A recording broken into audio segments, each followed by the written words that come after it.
Hi everyone, I'm Joanna. And I'm Jenny. And this is Hyphenated, the podcast about living in the hyphen, and it's basically Christmas. It's basically Christmas. I can't believe it. Can you? I can't. I feel like we say this every year. Well, I feel like, I don't know, I growing up in Venezuela, everyone would just obviously say Feliz Navidad. And I'm a Jewish person, and I would say Feliz Navidad. And then I moved here, and everyone was like, don't do that. Don't do that. You can't make that assumption about someone's religion. You have to say Happy Holidays. And yes. I'm like, okay, yeah, no, all right, I can try and do that. But it's been so difficult to like unlearn it. Like I celebrate Hanukkah, and I'm unlearning calling it Christmas. Yeah, man. I mean, I'm all about just keeping it neutral and just respecting everyone's religion. And I've had to explain that to people, including my own family, because, you know, the whole war on Christmas. There's a war on Christmas. I'm confused. Why did the war on Christmas happen? Was it because they didn't want Starbucks to have, like... something about Christmas a red cup. Que se yo. Listen... me who believes in, I always say God is like face palming at our entire society. He's like, y'all are fucking idiots. But yeah, it's like war on Christmas because you're taking out Christ from. I'm like, no, dude. It's just like you can tell people that you know Merry Christmas, but like it makes sense not to tell other people Merry Christmas because not everyone's a Christian, and like there's like Jewish people celebrating, you know, Hanukkah, and like there's all these like just fuck. It's interesting because here in the States, I feel like Christmas is definitely more secular. Like, all the imagery around Christmas is like freaking Santa Claus and some fucking elves for some reason, and reindeer, and then the reindeer with the red nose and his hero's journey. And there's just so much around Christmas that has absolutely nothing to do with the birthday boy, you know? So it's interesting because I feel like in Latin America, it is so about the religion. Like, so much El about the Niño religion. Jesus. Just even like, yeah, look at that. Like, here it's like obviously Santa Claus. There is no equivalent in the United States for El Niño Jesus. You try to explain to an American. Yeah, no. So some people say Santa Claus. Other people think that it's baby Jesus. And they write letters to a baby, a newborn baby, and ask him to bring them presents. Not even like adult Jesus. Baby Jesus. Latinos write letters to baby Jesus for gifts, you know? I know. I mean, why not teenage Jesus? At the very least, you know, at least I know he's legal to drive his sled or something. Sled? What? Or ride his camel? I don't know. El burrito? We ask too much of Jesus Christ. Because if you think about it, right, he's apparently born on December 25th, which is Christmas. But we're writing letters to a Niño Jesus about wanting like a my-size Barbie before he's even born. So we're technically writing a letter to fetus Jesus. Yes. In the virgin womb. Yes. And so then El Pobre, pero he like just literally shoots out the vag in the middle of a manger, surrounded by animals. He's surrounded also by piles of lists of shit people want. I don't understand. Yeah, theoretically, this child is born. He suddenly just gets placed into the workforce. He is told he needs to go around the world and drop off gifts to children on his birthday. On his birthday. I mean, I don't want to, you know, it's interesting because when I was a little girl, I was, you know, I grew up like Jewish, but always celebrating Christmas. And I believed in Santa Claus. And then I remember going back to Venezuela to my cousins who would write to El Niño Jesus. And I was appalled. I was like, how could they believe this? How could they believe?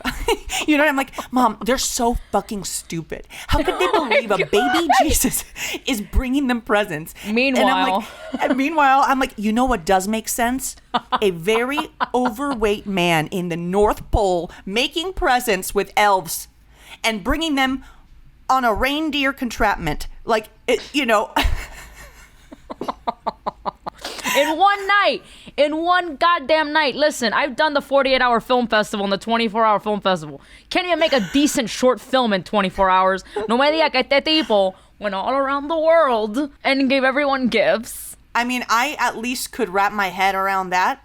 And like, I just thought I was so superior because I just didn't believe in baby Jesus. Well, no, maybe because you thought adult versus baby, and you're like, duh, this old bearded man is going to do a much better job at handling the situation. But I do feel like just that small difference, right? The Santa Claus versus El Niño Jesus shows us what I'm sort of harping on, which is, Latin America is majority Catholic, and Catholicism has a lot of like religious iconography and imagery, y la Virgen, y Jesús, and all this other stuff. And here in the States, I think generally, like, people are Christian. I mean, there's Catholics, but like Christians don't have a lot of iconography, right? Like, they're not as into visually seeing what's in the texts and the this and the that. But we love our like, perolitos and our tiny little virgins and all this stuff. And so in Christmas, it's kind of like super intensified. Like, the nativity scenes I've seen in my family's homes are fucking insane. Some of them are really big. Like, what? Like, they take over the entire living room. And you got like the three, ¿cómo que se llama? The three wise Los men. Reyes Magos, who I Los used to Reyes think was Magos. called Los Reyes Malos. And I was like, Mom, why are these like evil kings coming over and giving me gifts in January? They seem not bad at all. I'm a fan. Los Reyes Malos. Yeah, what was the name? What were their names? Baltazar. Oh my God. You're asking the wrong person, but like one of them gave them like mirth and the other one gave them like a perfume. So or it's something. Gaspar, Melchior, and Baltazar.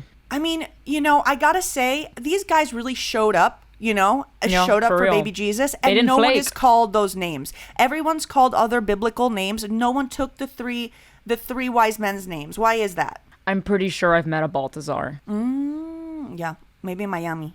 But yeah, they brought this baby, right? Like, he's like a baby. Like, they gave him gold, which is very Cuban, by the way. Actually, Yeah. now that I'm saying it out loud, I'm like, I think one of my first gifts was a gold bracelet with my name on it. Mm-hmm. And then frankincense and myrrh. Yo no sé ni qué carajo es myrrh. I don't know what any of It's that an is. ointment. Honestly, It's an I think no ointment. one wants their names because they were terrible gift givers. Terrible. Just awful. They didn't do their job right. Now no one wants to be called that name. If they had brought like, I don't know, like a cool like wooden horsey or whatever, how much you want to bet there'd be 300,000 Baltasars in the United States? They're just terrible gift givers. Baltasar. I feel like when I would go back to Venezuela for Christmas, it definitely felt like hyper Christian. Yes. And the Christianity of it wasn't like hidden. Like here, it's like, this is for everyone. Like, yes, some people take it very seriously, but generally it kind of felt like not like about religion necessarily. Like, the fact that it was Christmas's birthday was sort of like secondary to Santa. And then back home, like in Colombia, for example, my husband's Colombian. I went to Christmas in Colombia. They had this thing called las novenas. And I was like, what the fuck is this?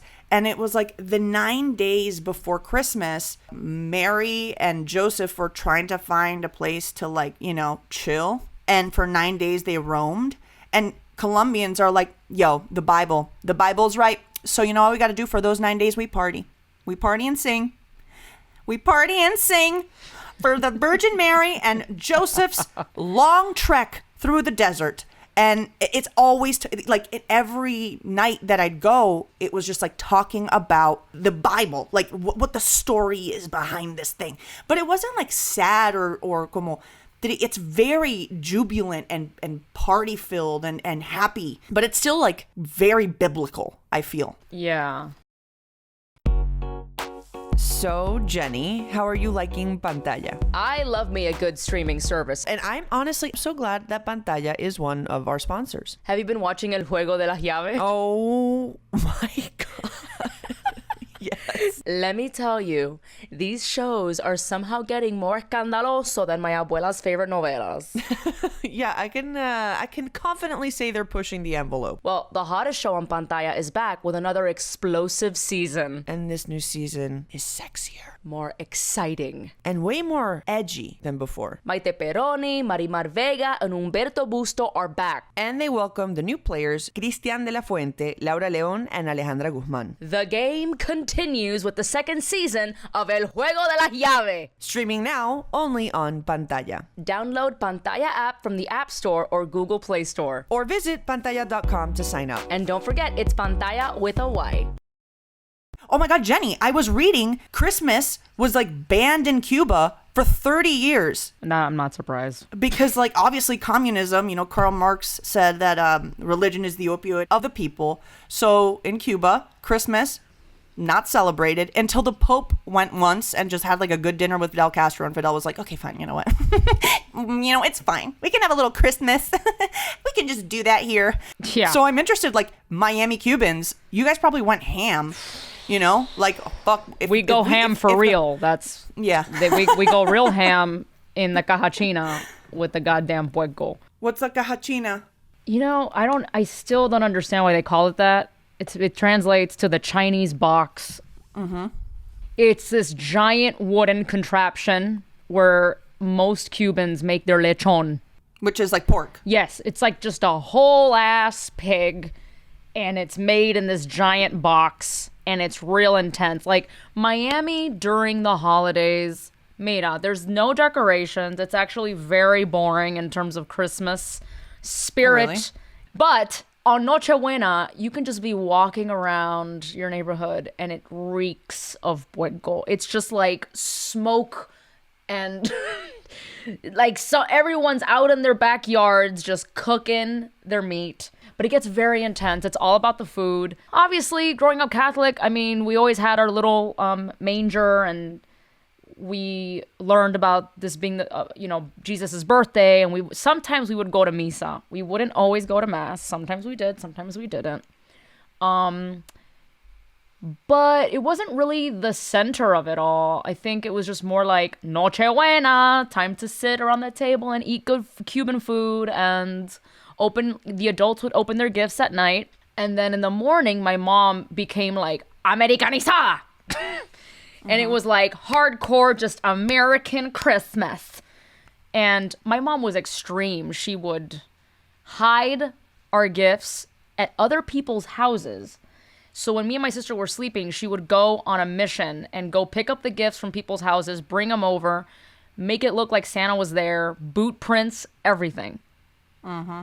I believed in Santa pretty hard until I was 10 years old because of how convincing my parents, specifically my mom, made it. Your mom went all out. She set designed it. She set designed. Now I know where I got it from, because honestly, it wasn't enough to just put the gifts out. It was like she made sure to leave some of the cookie crumbles on the plate, and like boot marks on the floor. I think sometimes grass, as if like the reindeers tracked some. Yeah. And I believed it. So, yeah, I don't know. Obviously, I always heavily tied Christmas to Jesus because I went to a Christian school, and every year I was in the Christmas play. But because the principal wrote the plays, the message at the end of every performance was about Jesus, and like he's the reason for the season. So it was integrated, but I don't think it was a cultural thing necessarily for me. Yeah, I think there's like a big cultural thing where here in the States, the emphasis is on the 25th, like the morning of the presents, the kids, opening Santa's gifts because they were good. And then in Latin America, as a whole, actually, the 24th, el 24, Navidad, that's where it is. It's the night of. That's the main event. But it's crazy because I remember the first time I worked a corporate job, which was at Univision, which was, it's still a very Latino company. Oh, yeah. I assumed that like Christmas vacation was like 2 to 3 weeks. Because that's just like in Venezuela, Christmas is 3 weeks long. In Colombia, legally, it is 30 days long. Legally. That is, Christmas is 30 days. Baby Jesus was born for 30 days, according to Colombians.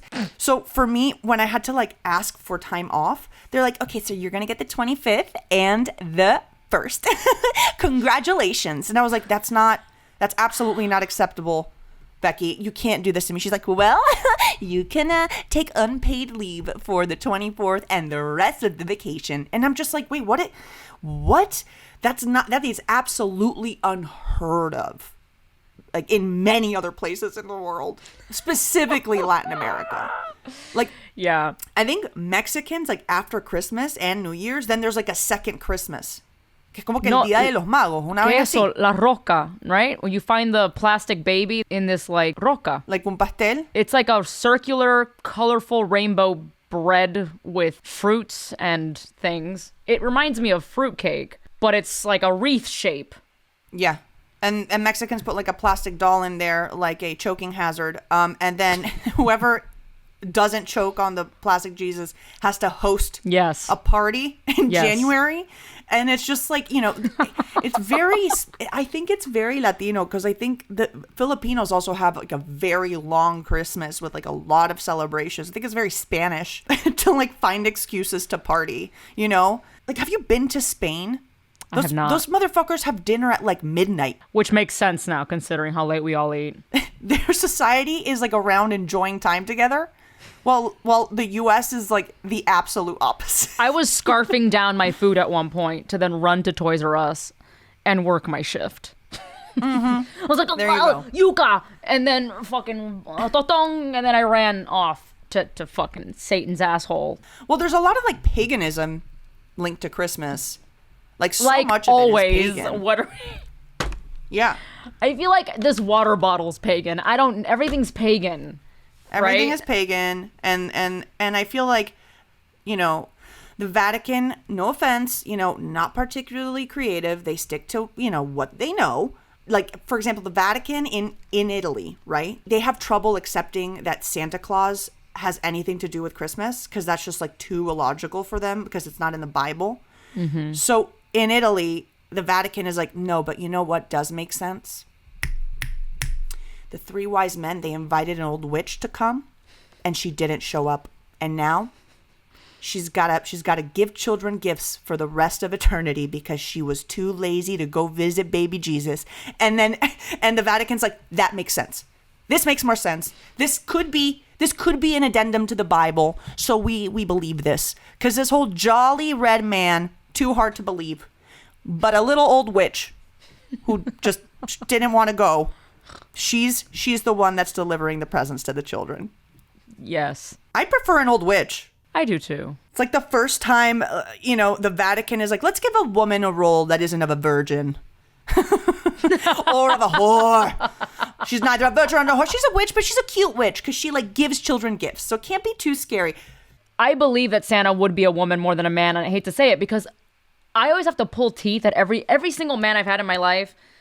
Father figure, my husband, I have to pull teeth to make them like, remember, you gotta buy a gift for your mom. Remember, you gotta buy a gift for your niece. You gotta buy a fucking gift. Like, it's like so hard to get them to give things. So Los Reyes Magos might have also been women, honestly, because in my family, it's always the women. It's me. My grandma, too, is always the one like, hay un regalito para el cartero, y para el carnicero, y para la prima de la hija que corta pelo. My grandma was the one that was always going to the dollar store and getting the little... My grandfather had no fucking... He didn't do any of that shit. No. I don't believe it for 1 second that Santa Claus... How much you want to bet, like, let's say in a hypothetical situation, Santa Claus, be real. Okay, who knows? How much you want to bet it's actually Mrs. Claus who's done this whole thing. But, you know, he's existed since the beginning of time or whenever the fuck this pagan ritual began. And it was just more lucrative, or at least, I don't think this business is lucrative at all. They just give away gifts, but who knows? But they were like, you know what? I think in terms of branding, people will like you more because you're just like an old white man. So I'll do all the work and you're just the face, the poster. But he gets to eat the cookies. It's bullshit. It's really bullshit. You know, I hope he at least takes some.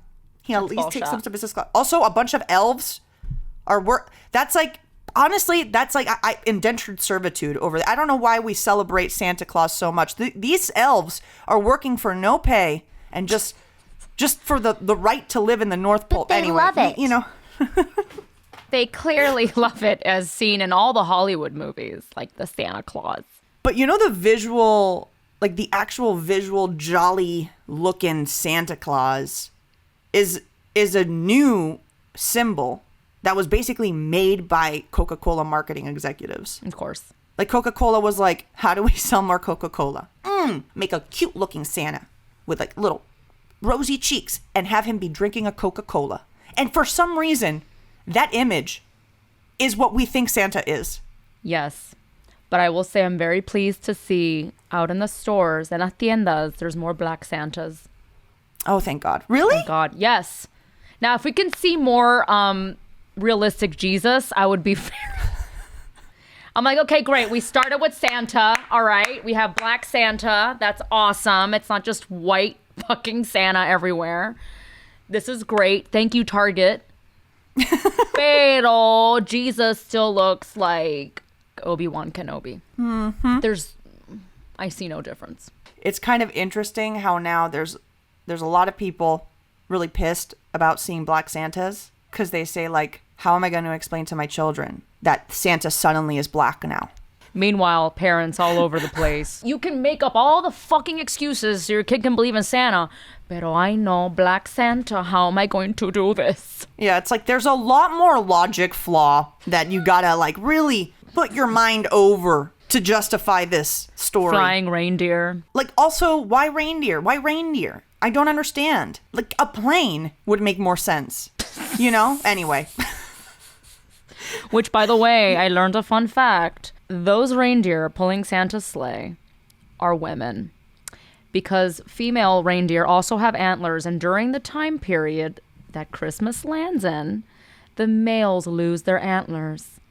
So those are women pulling that goddamn sled. Okay, Jenny, I think a lot of people that are already pissed about Black Jesus, they won't get behind female reindeer pulling. You know, sled. we're too woke. I think we're asking this is for too very much. woke right now. They're We're like, asking they're for too gonna. much. So, oh my God, if we. You know what's fucking mind-blowing?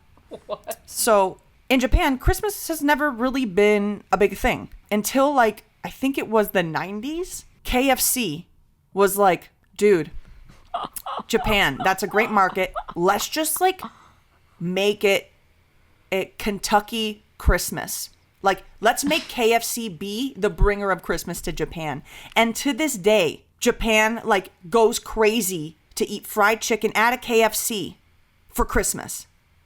So Colonel Sanders is like their Santa Claus. Yeah, Colonel Sanders is Santa Claus in Japan, pretty much. This is wild. I know. This is wild. It's crazy. Oh man, the holidays. It's weird. Like, that is the absolute opposite of what I feel in Venezuela, right? Like, where it's just all Old Testament and stuff, you know, everywhere. Just, I'm constantly reminded of the Bible every time I'm in Latin America for Christmas. Every freaking time. I'm like, yes, I know. Don't worry. I get it. Yeah, I get it. Yeah, I understand that she's still a virgin, even though the baby came out. The baby came out somewhere, but, you know, I get it. You know, I get all these things. But, you know, it's funny because, like, Christmas carols make me laugh so much because Wow. U.S. Christmas carols are like, Silent Night, it's beginning to look like Christmas. Well, Silent Night is about Jesus. Oh, fuck, really? Yes.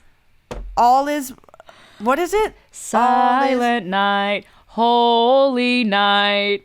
It's talking about the night he was born. I'm having trouble believing that the night that the Virgin Mary gave birth was silent. Amidst a bunch of barn animals. Yeah, that's But you know how most Christmas Calm. all is calm? Yeah, clearly this was written by a man who's never been through childbirth, okay? The lady is like laying her bare ass is laying on some spiky hay. Have you ever sat on hay? Very uncomfortable experience. You get why I thought Silent Night was about just a peaceful Christmas, not a baby being born. Absolutely. Totally understand. Okay, so ignore that one. But all the other ones, I feel, are very much like it's jolly and snowing and Christmas is here. And then in Latin America, the carols are so intense.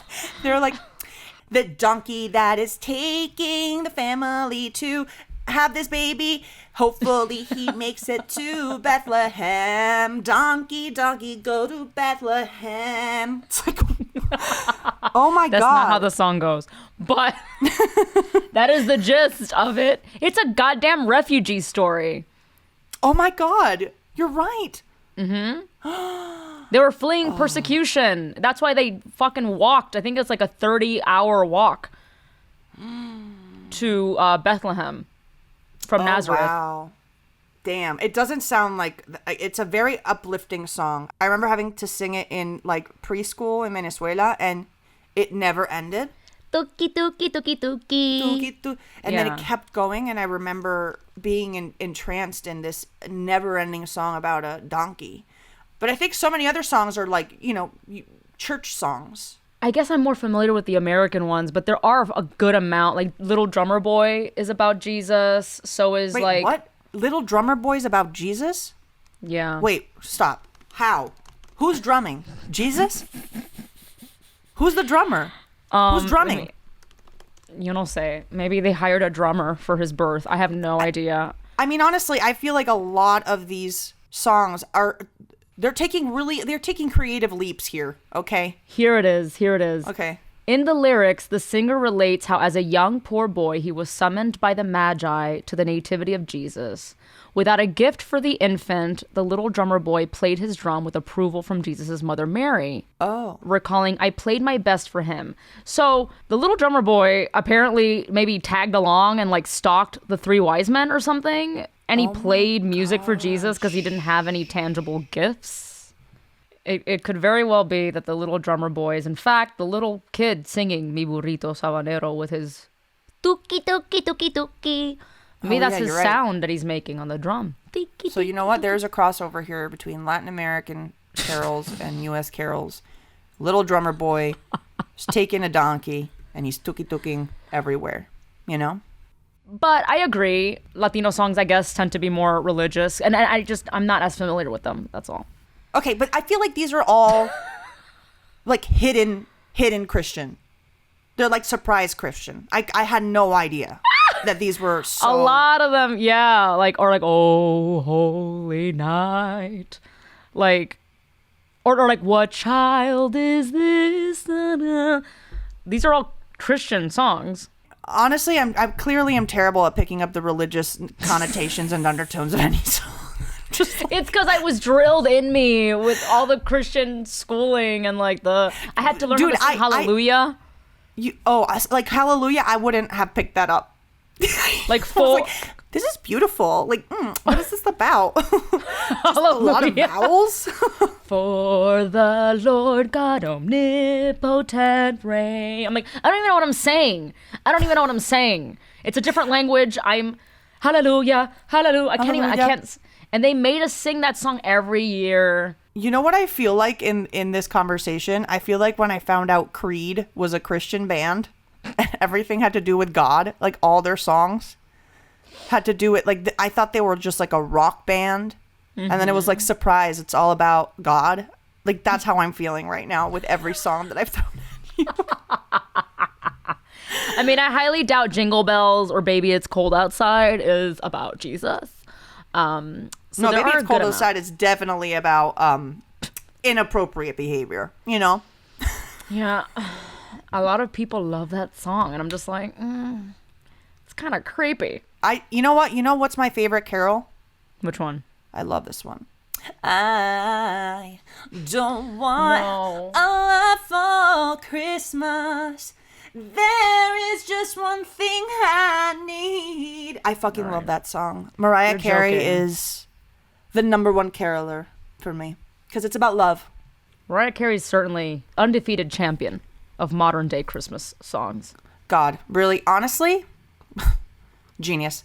You know, she makes like more money than God. I'm sorry, God, but you know she makes more money than God on Christmas. She makes more money than Jesus, She should be our new Santa. She makes so much money. She should pay for the toys of all the children in the world because of that song. She really is. She's a Christmas icon. I mean, I'm going to be honest. I'm tired of that song. I think it's because it's been overplayed, and I worked retail many times during the holidays, and that was the main song that would just be an earworm.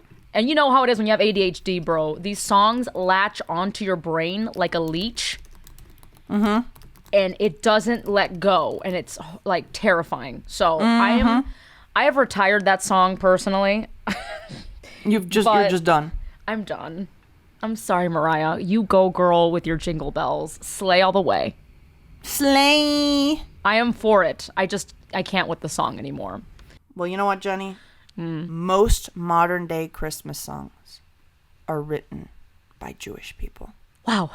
I'm not sure why. I don't know either. Maybe it's because while you guys are partying, all the Jews are just like, I'm bored. I guess I'll write a song. I don't know. Or maybe, sometimes you need an outsider to really understand your culture a little bit. Possibly. That is so bizarre. My God, I wonder why. Honestly, I feel like I want to write a Christmas song. You should. I want to write a Christmas song like, here we go. I'm packing up my bags, gonna wait a long time at the airport. You're gonna be on an airplane to see my babies, babies. Celebrate with food and celebrate with pine trees. Don't know the connotation of any of this religiously. This is gonna topple the charts. It was good knowing you, Mariah. Well, Jenny, I am so grateful for Christmas because it's something I look forward to whilst in the depths of seasonal depression. So I want to wish you a Merry Christmas and a Happy New Year. You too, my friend. Here's to year 3 of pandemic. Oh, God damn it, what a bummer. La serie más caliente en pantalla regresa con otra temporada explosiva. Tenía una familia, un esposo. Más emocionante. Siempre quisiste ser libre. Y mucho más atrevida. ¿Estás segura de que no te pondrías celosa? Maite Perroni, Marimar Vega y Humberto Busto le dan la bienvenida a los nuevos jugadores. Cristian de la Fuente, Laura León, Alejandra Guzmán. Y para eso es el juego de las llaves. El Juego de las Llaves segunda temporada estrena el 16 de septiembre. Solo en pantalla.